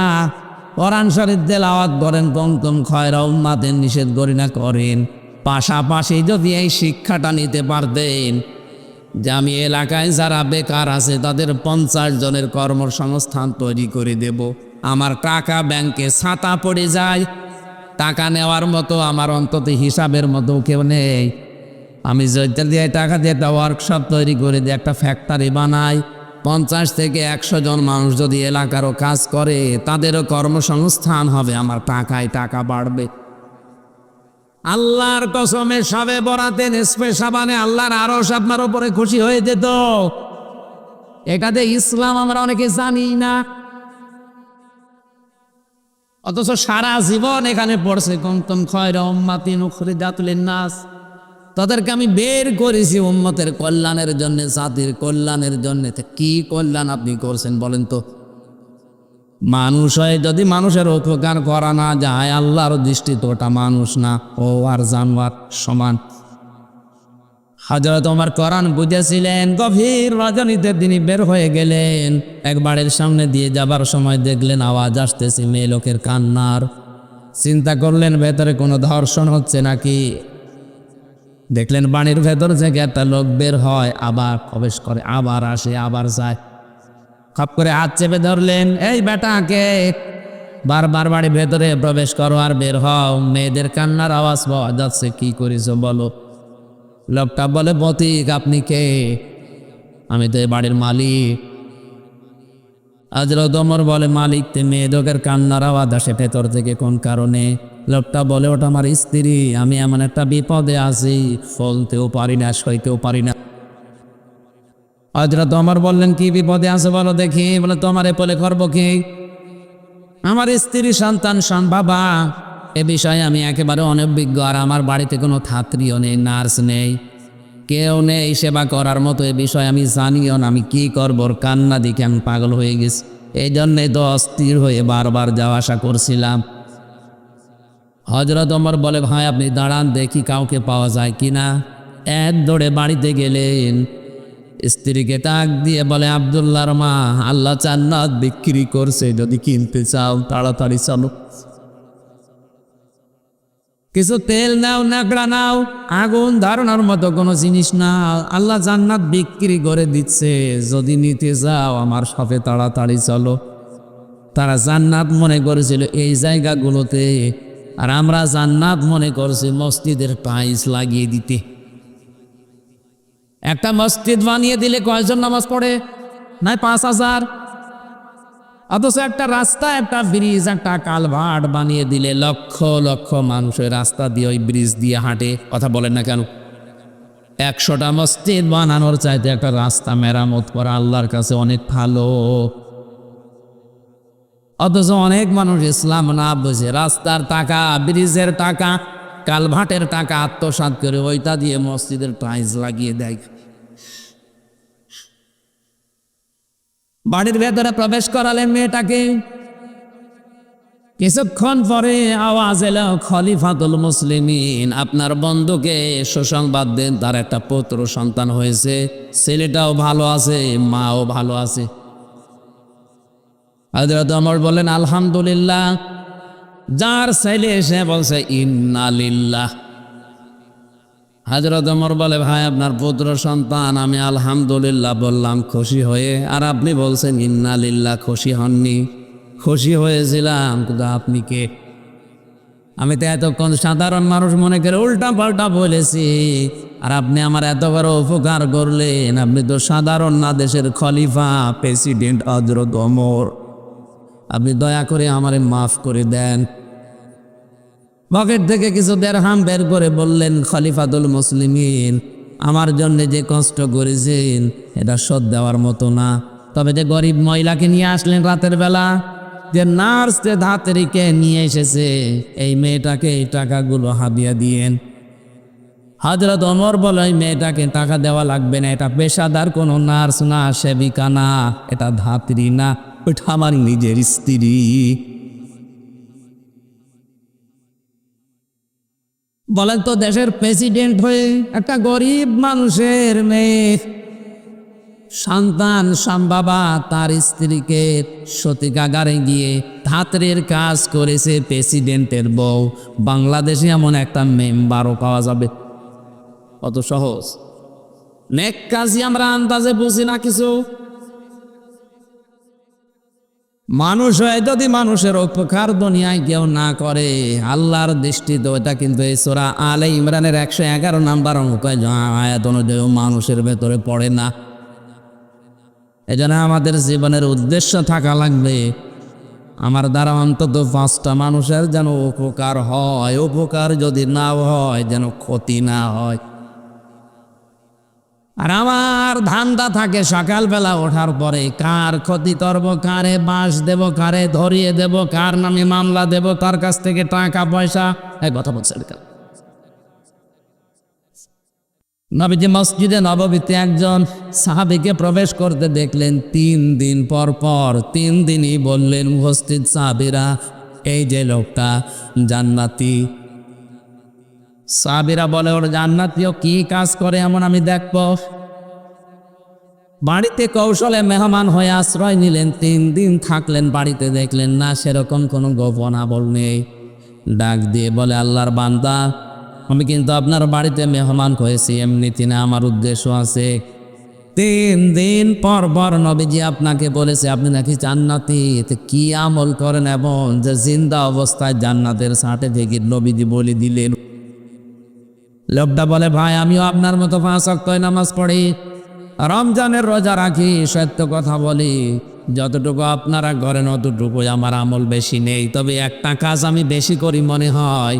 সারাদিনের কর্মব্যস্ততা শেষ করে রাতের বেলা যখন ঘুমাতে যাই, বালিশে মাথা দিয়ে চিন্তা করি, আল্লাহ আজ এই লোকের সাথে এই আচরণ আমি করেছি, এই কথা অনেকের পেছনে পেছনে বলে ফেলেছি, আমার বিরুদ্ধে যার যা অপপ্রচার আছে, আমার বিরুদ্ধে যার যা ক্ষোভ আছে, আল্লাহ তুমি তাদেরকে দেখো, আর আমার দ্বারা যদি কারো উপরে ক্ষোভ হিংসা অহংকার থেকে থাকে, সবার উপরে আমার রাগ আমি মাটি করে দিলাম, মাফ করে দিলাম, সবাইকে আমি ছাড় দিয়ে দিলাম, কারো উপরে আমার কোনো অভিমান নেই, রাগ নেই, আমি একেবারে নিষ্কলুষ একটা পবিত্র মন নিয়ে ঘুমিয়ে পড়ি। মহান আল্লাহ মনে হয় এই কাজটা ভালো পছন্দ করিস।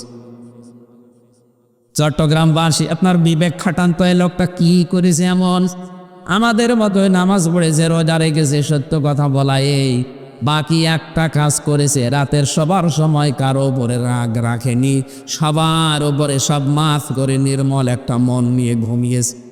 আমরাও সারাদিনের কর্মব্যস্ততা শেষ করে ঘুমাতে যাই, যার উপরে রাগ নেই তার উপরে রাগ তৈরি করে সকালে কি করে বাঁশ দেওয়া যায় সে চিন্তা করি না। তোমার আল্লাহ মাফ করবে। আমার কথার অর্থ কি বোঝা গেছে? নারী হোক পুরুষ হোক, এই আমলটা আজকে থেকে শুরু করা লাগবে।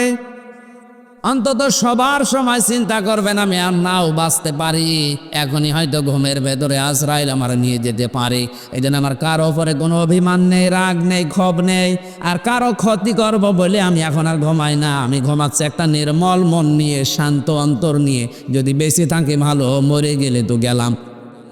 আল্লাহ যেন আমাকে শাহাদতের মরণ দেন, বলেন আমিন।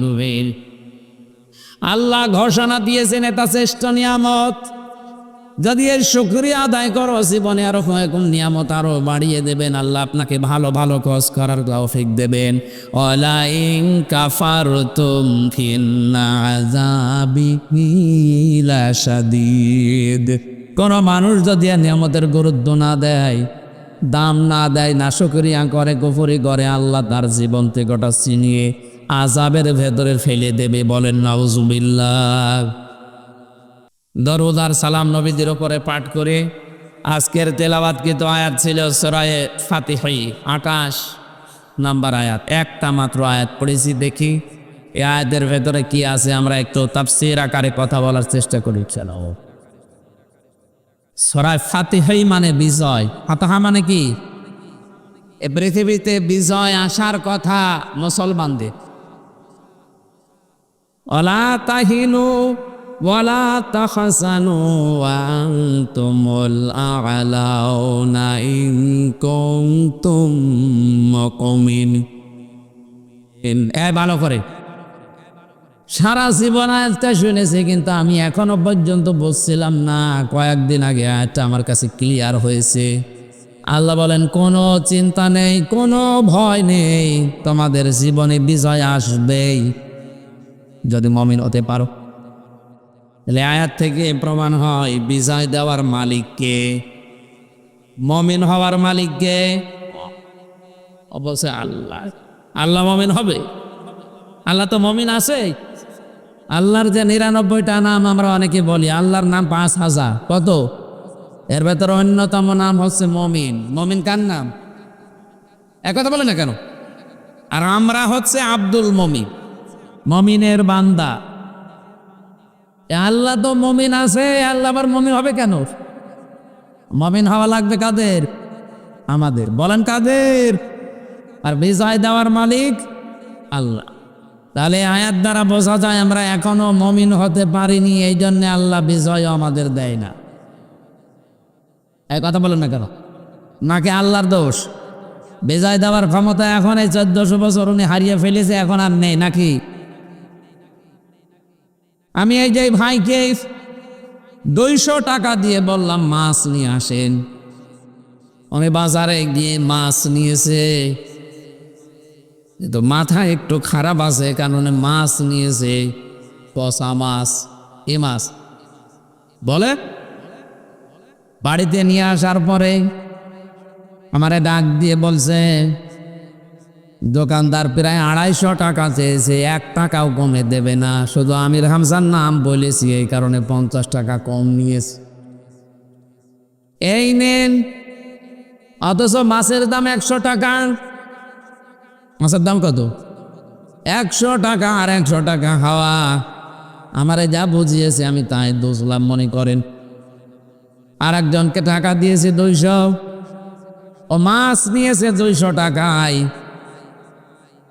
কিন্তু মাছটা একেবারেই পচা আর একেবারে নষ্ট, হাতে নেওয়া যাচ্ছে না। উনিও নিয়েছিলেন কিন্তু অর্ধেক ভালো অর্ধেক পচা। এ লোকটা টাকা নষ্ট করে নাই, পুরো টাকায় দোকানদারকে দিয়েছে, কিন্তু মাছটা একেবারেই খারাপ, একেবারেই পচা। বলেন তো এই দুইজনের ভেতরে ভালো কোনটা? না, দেলকটা 100 টাকা আত্মসাৎ করেছে আর 100 টাকা দিয়ে মাছ নিয়েছে। যদিও মাছটা অর্ধেক ভালো আছে, তারপরেও তো অর্ধেক পয়সা ফেলে দিয়ে খাওয়া যাবে। আর যার কাছে 200 টাকা দিলাম, দোকানদারকে 200 দিয়েছে, টাকা আত্মসাৎ করেনি, কিন্তু পোড়াটায় পানিতে ফেলে দেওয়া লাগছে। আমরা এখনো ওইভাবে যোগ্যতা অর্জন করতে পারি না আল্লাহর কোরআনের ধাঁচ অনুযায়ী।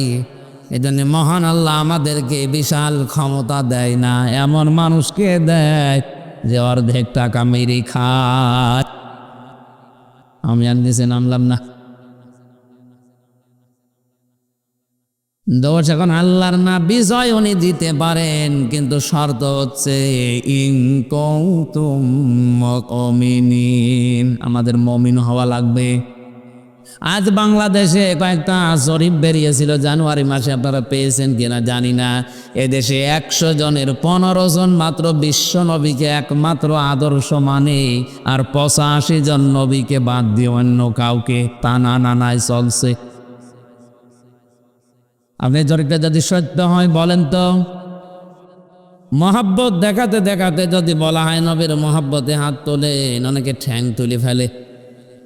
অথচ বাস্তবতায় যে নবীকে আদর্শ হিসাবে মানে না, ওর আদর্শ হয়ে দাঁড়িয়েছে আবু জেহেল মার্কালো। এই জন্য আল্লাহ আমাদের হাতে এগুলো দিতে চান না, কারণ জানে যে এর যদি দেওয়া হয়, 200 টাকা দিয়েছে, 200 টাকায় পানিতে ফেলা লাগবে। আর অন্তত এখনো যাদের কাছে আছে, 50 টাকার কাজ করলেও 50 টাকা মেরে খাক, তাও তো কাজ হচ্ছে। ফাতাহা মানে বিজয়, এটা আল্লাহর হাতে, পৃথিবীর কারো হাতে বিজয় নেই, এটা আল্লাহ কারো হাতেও দেননি। মমিন হতে পারলে আল্লাহ বিজয় অবশ্যই আমাদেরকে দেবেন। বিজয় নামে যে সূরাটা আমরা বলি সূরা নাসর, এটা অনেকেই আমার মনে হয় এখানে যারা আছে শুধু আলেমরা বাদ দিয়ে 100 জনের নারী পুরুষ মিলে নুন সাদ র নাসর, নাসর মানে সাহায্য, আর নুন সিন র নাসর মানে ঈগল পাখি। নাসর মানে আপনি যদি তেলাওয়াত ধরেন, এখন নারী পুরুষ যারা আছে দেখেন সবাই এভাবে বলবে ইদা জা নাসরুল্লাহি ওয়াল ফাত। হয়েছে? এখানে সোয়াদ মুখ দল করে উচ্চারণ করা লাগবে। সোয়াদকে সিন দিয়ে বললে অর্থটা আকাশ পাতাল পাল্টিয়ে যাচ্ছে। যেখানে সাহায্য হবে সেখানে হচ্ছে ঈগল পাখি বা শকুন। আপনি যেন বলতে চাচ্ছেন যখন আল্লাহর সাহায্য আসবে তখন আপনি বিজয় দেখতে পাবেন। সিস্টেম অপর পৃষ্ঠায় আপনি বলছেন যখন শকুন আসবে তখন বিজয় পাবেন। একটা কথা হইল, যেন বিজয় নামে যে সোরাটা আছে সোরা নাসরটা আশা করছে আপনারা ঠিক করে নেবেন। এখানে সোয়াদ মুগল করে বলবেন ইজা জাআ নাসরুল্লাহি ওয়াল ফাত ওয়া রাআইতান নাসা ইয়াদখুলুনা ফি দীনিল্লাহি আফওয়াজা ফাসাব্বিহ বিহামদি রাব্বিকা ওয়াস্তাগফির ইন্নাহু কানা তাওয়াবা। ওই সূরা ফাতিহা থেকে বিজয় থেকে 28 নম্বর আয়াতটা আমরা পড়েছি। আয়াতের সামারাইজ মূল বিষয় হচ্ছে আল্লাহ পাক যে ধর্ম, যে ইসলাম, যে দিন দুনিয়ায় পাঠিয়েছেন এটা তিনি বিজয় করবেনই। যত দিন আছে দুনিয়াতে, যত নবীকে আল্লাহ পাঠিয়েছেন একটাই দায়িত্ব ছিল তাদের, ভালো করে খেয়াল করেন। পৃথিবীতে যত নবী এসেছে, যত রসুল এসেছে, এদের ভেতরে হয়তো শরীয়তের বিভিন্ন মাসলা মাসাইল নিয়ে, বিভিন্ন বিধান নিয়ে মত পার্থক্য ছিল, কিন্তু এই বিধানটা নিয়ে দুনিয়ায় কোনো নবী কোনো রসুলের ভেতরে মত পার্থক্য হয়নি। আমি আবার বলছি, হয়তো কোন নবীজির জামানায় নামাজ ছিল না, কোন নবীজির জামানায় যাকাত ছিল না, কোন নবীর জামানায় হয়তো হজ ছিল না। এভাবে ছিল বিভিন্ন জামানায় বিভিন্ন মাসলা মাসাইল নিয়ে, কিন্তু প্রতিটা জীবনে নবীদের এই কাজ ছিল আনাকিমুদ্দিন ওয়ালা তাতাফাররাকু ফি, যে দিন কায়েম করা লাগবে জমিনে আল্লাহর, জমিনে আল্লাহর দিন কায়েম হবে, বিষয়ে কোনো মত পার্থক্য। কথা বুঝতেছেন? এটা কত বড় গুরুত্বপূর্ণ জিনিস আপনার জীবনে। আপনি অজুর ভেতরে মাসলা মাসাইল নিয়ে ঝামেলা থাকতে পারে, মত পার্থক্য থাকতে পারে, নামাজ, পর্দা, এরকম যত বিধান আছে মত পার্থক্য নবীদের ভেতরে শরীয়তে কম বেশি ছিল, কিন্তু এইটা নিয়ে কোনো কম বেশি নেই। প্রতিটি নবীকে আল্লাহ বড় বড় 4জন নবীর নাম এখানে দিয়েছেন। শারা'a লাকুম মিনাদ-দীনি মা ওয়াসসা বিহি নূহা ওয়াল্লাযী আওহায়না ইলাইকা ওয়া মা ওয়াসাইনা বিহি ইব্রাহিমা ওয়া মূসা ওয়া ঈসা আন আকিমুদ-দীন ওয়া লা তাতাফাররাকু ফীহি। পাওয়ারফুল 4জন নবীর নাম নূহ, ইব্রাহিম, মূসা, ঈসা। এরপরে আল্লাহ পাক বলেন, হে নবী আপনাকেও আমি ওহী পাঠালাম, আপনারও জীবনের মেন দায়িত্ব আকিমুদ-দীন, দিন কায়েম করা লাগবে। অথচ বাংলাদেশে আজ এইটা নিয়ে যত মত পার্থক্য। আমি আলেমদের দৃষ্টি আকর্ষণ করছি, ভিডিও ম্যান মেডিকে টাকা এখন যে 2 মিনিট বলছি এইটা কাট করে কালকে ছেড়ে দেবেন। আমি এই যে কোরআন শরীফ সামনে নিয়ে বলছি, আলেমরা আজ স্টেজে ওঠার পরেই দেখছি বিভিন্ন সুন্নত, নফল, মুস্তাহাব, মোবা জিনিস নিয়ে কাদা ছড়াছড়ি করে আমাদের ভেতরে আরো গন্ডগোল বেঁধে যাচ্ছে বেশি। আরে ভাই, মত পার্থক্য থাকবেই, কিন্তু দল পার্থক্য করা হারাম, জায়েজ নেই। শুকুরের গোস্ত খাওয়া যেরকম হারাম, মায়ের সাথে জেনা করা যেরকম হারাম, মুসলমানদের ভেতরে দল বেদলে বিভক্ত হয়ে পার্থক্য করা, দল পার্থক্য করা এরকম হারাম। কথা বুঝতেছেন? হ্যাঁ, আপনার কোনো মাসলা মাসাইল নিয়ে মত পার্থক্য থাকতেই পারে, ইখতিলাফ থাকবে, কিয়ামত পর্যন্ত এটা থাকবে, কিন্তু ইফতিরাক থাকতে পারবে না। পার্থক্য করে আপনি আলাদা আলাদা হয়ে নতুন নতুন করে কাদা ছড়াছড়ি করবেন এর পেছনের পেছনে। এটা যারা করছেন বন্ধ করেন, এর দ্বারা মুসলমানদের কিন্তু ক্ষতি হয়ে যাচ্ছে। সব চাইতে আনন্দে আছে এই দেশের রাম আর বামরা। যারা করছেন আমরা জানি, কিছু কিছু আলেমরা এদের কাছ থেকে গোপনে টাকা পয়সা খেয়ে বাস্তবতায় এই কাদা ছড়াছড়ি করে আমাদেরকে আজ দল বিদলে বিভক্ত করে দিয়ে ওদেরকে আপনি আনন্দ দিতে চান, হাসাতে চান। ওরা তো ওদের কাজ সিদ্ধি করে নিচ্ছে, স্বার্থ সিদ্ধি করছে, বাস্তবে আমাদের দ্বারা ইসলামের ক্ষতি হয়ে যাচ্ছে। এজন্য এটা বন্ধ করা লাগবে।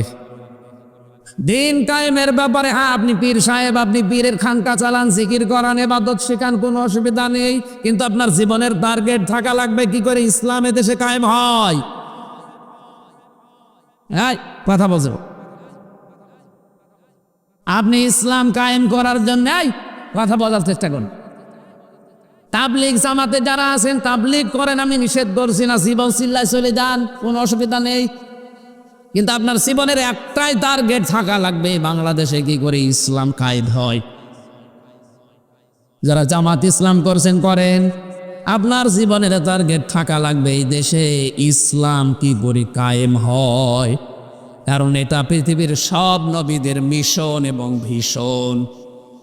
ও আল্লাহ দি তিনি সে আল্লাহ আরসালা রাসূলাহু বিল হুদা, যিনি তার রাসূলকে দ্বীনে হক দিয়ে সত্যের বিধান দিয়ে দুনিয়ায় পাঠিয়েছেন। এখানে একটা শিক্ষা আছে। বাংলাদেশে আজ অনেকেই না বুঝে এই কথা মনে করে যে সব ধর্ম সমান। না, এটা হারাম। লাকুম দীনুকুম ওয়ালিয়া দিন, তোমাদের দিন তোমাদের, আমাদের দিন আমাদের, এই আয়াত দিয়ে দলিল দিচ্ছে যে সব ধর্ম সমান। না, এটা জায়েজ নেই। এই আয়াতের তাফসীর আপনি পড়েন, যত মুফাসসির আছে সবাই লিখেছে আল্লাহর কাছে একটাই ধর্ম, তার নাম ইসলাম। বাকি যা আছে একটাও আল্লাহর কাছে ধর্মই না। ধর্ম তো দূরের কথা, ধর্মই না। এই যে ইন্নাদ-দীনা ইনদাল্লাহিল ইসলাম, দিনের আগে আলিফ লাম আছে। কি আছে? চেয়ারম্যান সাহেব হয়তো আলেম না, উনি বুঝবে না। যারা আলেম জিজ্ঞাসা করেন, আলিফ লাম দেওয়া হয় চার কারণে, নির্দিষ্ট করার জন্যে। এখন যদি চেয়ারম্যানকে বলি আমি চেয়ারম্যান চলেন আমরা চট্টগ্রামে যাই, উনি যদি বলি একটাই রাস্তা আছে, তাহলে এই রাস্তার আগে, তরিকের আগে, সাবিলার আগে আলিফ লাম দেওয়া লাগবে, কারণ এইটা ছাড়া আর চট্টগ্রাম যাওয়ার রাস্তা নেই। কিন্তু কেউ যদি এসে বলে না আরো রাস্তা আছে 4-5টা, হয়তো একটু ঘোরা হবে, তখন আর রাস্তার আগে, তরিকের আগে। আল্লাহ বলেন দুনিয়ায় বিভিন্ন ধর্ম আছে যেগুলো শয়তান আর মানুষ বানিয়েছে, আর আমি আল্লাহ একটা বানিয়েছি, তার নাম ইসলাম। এর আগে দিলাম আলিফ লাম। ইন্নাদ-দীনা ইনদাল্লাহিল ইসলাম, আল্লাহর কাছে একমাত্র, শুধুমাত্র, কেবলমাত্র মনোনীত ধর্ম নাম কি? যারা সব ধর্ম সমান মনে করছেন, তাদের এই আয়াত অনুযায়ী ঈমান থাকে কি করে? আল্লাহ তাআলার শব্দ চয়ন দেখেন, তিনি সে আল্লাহ যিনি তার রাসূলকে দ্বীনে হক দিয়ে, সত্যের বিধান দিয়ে দুনিয়াতে পাঠালেন। কেন? লিইয়ুযহিরাহু, আমি হাদিস পড়েছিলাম এই শব্দটাই ছিল লিইয়ুযহিরাহু। যাহারা ইয়াজহারু মানে ভাবে ইফআল থেকে ইজহার, এটা প্রকাশ করা, যেন তিনি প্রকাশ করতে পারেন, যিনি যেন বিজয় করতে পারেন, গালেব করতে পারেন। এজহার মানে প্রকাশ্য নিয়ে আসা। এজহার মানে কি? যাহারা এজহারু মানে প্রকাশ্য নিয়ে আসা, বিজয় লাভ করা, উপরে তুলে দেওয়া। 99টা অর্থ আছে এজহারে। এই জন্য হাদিসের ভেতরে নবীজি বলেন মান কারাল কোরআনা, যে ব্যক্তি কোরআন পড়ে, ফাস্তাযহারাহু, খেয়াল করেছেন? ফাস্তাযহারাহু, এবং একে জাহের করে, একে কায়েম করার জন্য চেষ্টা চালায়। যে ব্যক্তি কোরআন পড়ে এবং কোরআনকে ইজহার করার জন্যে, প্রকাশ করার জন্যে, দাঁড় করানোর জন্যে, কায়েম করার জন্যে চেষ্টা চালায়, ফাহাল্লা হালালাহু ওয়া হাররামা হারামাহু, এর হালালকে হালাল, হারামকে হারাম জানার পরে ছেড়ে দেয়, আদখালাহুল্লাহুল জান্নাহ। এখানে আলেম নেই, আদখালা ভাবে ইফআল। আল্লাহ নবী বলেন আল্লাহ নিজে তাকে জান্নাতে প্রবেশ করাবে না করিয়েছে? না না, এই বলেন আপনি, তাকে প্রবেশ করিয়ে দিয়েছেন। আদখালাহুল্লাহুল জান্নাহ, আল্লাহ নিজে তাকে জান্নাতে প্রবেশ করাবে না। সত্যি যারা কোরআনকে ইজহার করার জন্যে, যারা প্রকাশ করার জন্য, কায়েম করার জন্য, কোরআনকে দাঁড় করানোর জন্য চেষ্টা চালায়, আর এর হালালকে হালাল জেনে আঁকড়িয়ে ধরে, হারামকে হারাম জানার পরে জীবন থাকতে ছেড়ে দেয়, এই লোকটাকে আল্লাহ যেন জান্নাতে দিয়ে দিয়েছে। তাহলে এই লোকটা জান্নাতি মানুষ, কোনো সন্দেহ নেই, কিন্তু এই হাদিসটা মানা লাগবে। এতটুকু নবীজি শেষ করেননি, পরের অংশটুকু না, যদিও মুহাদ্দিসদের ভেতরে মত পার্থক্য আছে, তারপরেও বলছি ওয়া শাফাআহু ফি আশারাতিন মিন আহলি বাইতিহি কুল্লুহুম ক্বাদ ওয়াজাবাত লাহুন নার। আল্লাহর নবী বলেন এই লোকটাকে আল্লাহ সুপারিশ করার জন্য যোগ্য মানুষের তার পরিবারের লোক যারা জাহান্নামে যাওয়ার উপক্রম হয়ে গিয়েছিল। এই জন্য নবীকে আল্লাহ যে দায়িত্ব দিয়েছেন আমাদের জীবনের মেন দায়িত্ব এইটাই হওয়া লাগবে। আমি আর যাই করি মরণের আগে অন্তত এই চেষ্টাটা করব যে কি করে আল্লাহর কোরআনে দেশে কায়েম হয়। এটা যদি কেউ রাজনীতি মনে করে দুনিয়ার কাজ মনে করে ছেড়ে দেয় ও আব্দুল্লাহ বিন ওবায়ের মতো মুনাফিক হয়ে মরবে। আল্লাহ বলেন হে নবী আলাদ্দিনই করলে যত ধর্ম আছে দুনিয়ায় যত দিন আছে সব দিনের উপরে আমার ইসলামকে আপনি কায়েম করবেন। এটা তো ফেরেশতারা করে দেবে। কথা বলেন, এটা যদি কেউ শত্রুতা করে বিরোধিতা করে আজে বাজে মন্তব্য করে ষড়যন্ত্র করে পেছন দিক থেকে আল্লাহ বলেন কাফা বিল্লাহি শাহিদা, হে নবী আমি আল্লাহ আপনার জন্য যথেষ্ট এই কাজে। এই জন্য এই কাজের জন্য আপনি যদি কেউ এগিয়ে না আসেন চট্টগ্রামের আল্লাহর দিন আল্লাহ টিকিয়ে রাখবে আপনাকে নিয়ে অথবা আপনাকে ছাড়া। আপনি যদি আসতে চান ওয়েলকাম, ভালো, আপনার কপাল ভালো। আপনি যদি বিরোধিতা করেন, আমি একটা কথা শেষ কথা বলছি, এটা এ কোরআনের মালিক কি আমি আমির হামজা, আমরা কেউ এক কথা বলা লাগবে। এ জমিনের মালিক কে আমরা, এ জমিনের মালিক কে? কোরআনের মালিক। আমরা তাহলে কি? না না, আমরা খাদেম, আমরা এই কোরআনের কামলা, খাদেম, লেবার, মনীষ, পাঠ যাই বলেন, আমরা তো খালি খেদমত করে যাচ্ছি। এই জমিনটাতে মনে করেন আমি সভাপতিকে বললাম ভাই 5টা মানুষ নিলাম এখানে ধান লাগাবে, 5টা পর্যন্ত ধান লাগান, বিকাল 5টায় আপনাদের বেতন দিয়ে দেব। বিকাল 5টা বাজতে মাত্র 10 মিনিট বাকি আছে, 5 জন মস্তান এসে বলছে না এ ধান সব তুলে ফেলো। এখন আমরা যদি বলি ভাই না আর 5 মিনিট 10 মিনিট পরে তোলেন, কারণ এ ধানও আমাদের না, এ জমিও আমাদের না, আমরা শুধু কামলা। আমরা কি 10 মিনিট পরে এই মালিক এসে আমাদের বেতন দিয়ে দেবে, আমরা চলে যাব, তখন আপনি ধান তুলে ফেলেন, কোনো অসুবিধা নেই। কিন্তু 10 মিনিট আগে আমরা তুলতে দেব না, কারণ বিকাল 5টার আগে আমাদের বেতন। কথা বলেন না কেন? এরপরেও যদি মস্তানরা বলে না আমরা তুলে ফেলবো, তখন বাধা দেওয়া লাগবে না। এক কথা বলেন, বাধা দিতে গিয়ে যদি হাতাহাতি হয় হোক, যদি ওকে মেরে ফেলা লাগে, কথা বলেন না কেন? মেরেও ফেলা লাগবে, কারণ আমার বেতন দরকার। বেতন না হলে আমার পরিবারের লোক চলতে পারবে না। এটা যেমন সহজে বুঝলেন। এখন মালিক এসে 10 মিনিটের বেতনে মালিক এসে যদি দেখে না সব তুলে ফেলছে, ও মালিক মনে হয় কিছু বলবে না।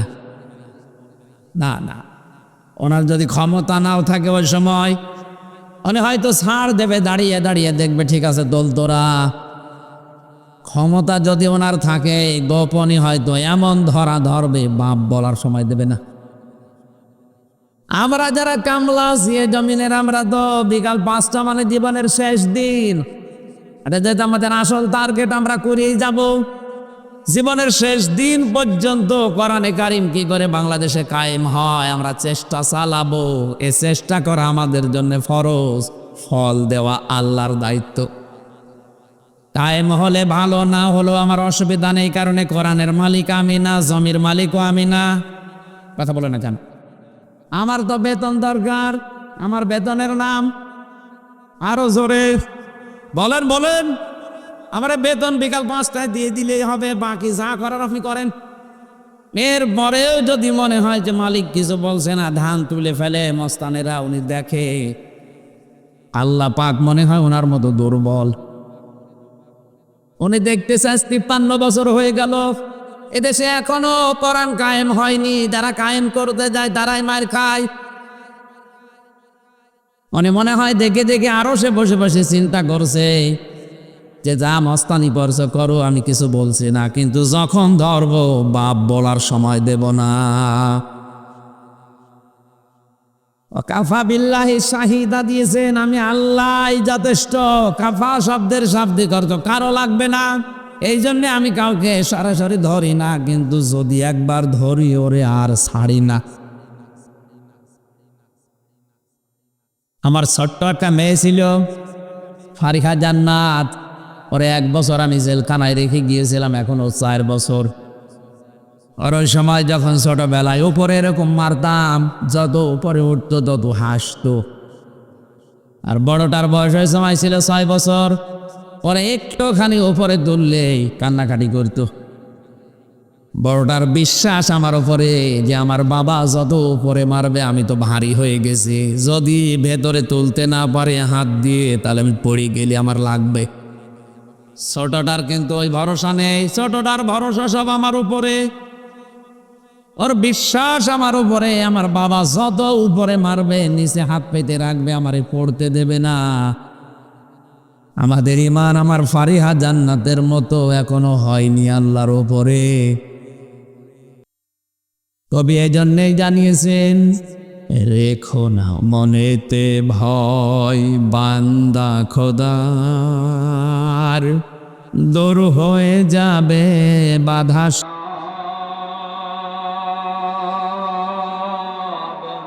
তোমার আমার মালিক আছেন আমাদের রব, আছেন আমাদের রব। জোরে বলেন আমিন। আল্লাহুম্মা আমিন। রব্বানা যালামনা আনফুসানা ওয়া ইল্লাম তাগফির লানা ওয়া তারহামনা লানাকুনান্না মিনাল খাসিরিন। রব্বুল আলামিন, সারা জীবন অপরাধ করে জীবনটা নষ্ট করে ফেলেছি আল্লাহ। হাত উঠায় কথা বলবো ভয় করে, লজ্জা করে। জীবনের পেছনে তাকালে মনে হয় জাহান্নাম ছাড়া কিছুই দেখা যায় না। আমাদের অপরাধের দিকে তাকিও না, তোমার রহমতের দিকে তাকাও, জিন্দেগির গুনাহগুলো মাফ করে দাও। আমাদের পেছনে যারা দুনিয়া থেকে বিদায় নিয়েছে, তাদের ইবাদত বন্দেগীর দিকে তাকালে আমাদেরটা কিছুই মনে হয় না। দুনিয়া আখিরাতের শস্য খেতে হাদিসটা আমাদের প্র্যাকটিক্যাল লাইফে আমল করার তৌফিক দাও। দিনের বেলা হাজারো কাজ বাদ দিয়ে চট্টগ্রামের এই ময়দানে কোরআন কারীম শোনার জন্য তোমার যে বান্দা বান্দিগুলো এসেছে, তুমি ওমরের মতো টপ টেররকে হিরো থেকে হিরো বানিয়ে জান্নাতি বানিয়ে ঘোষণা দিয়েছ।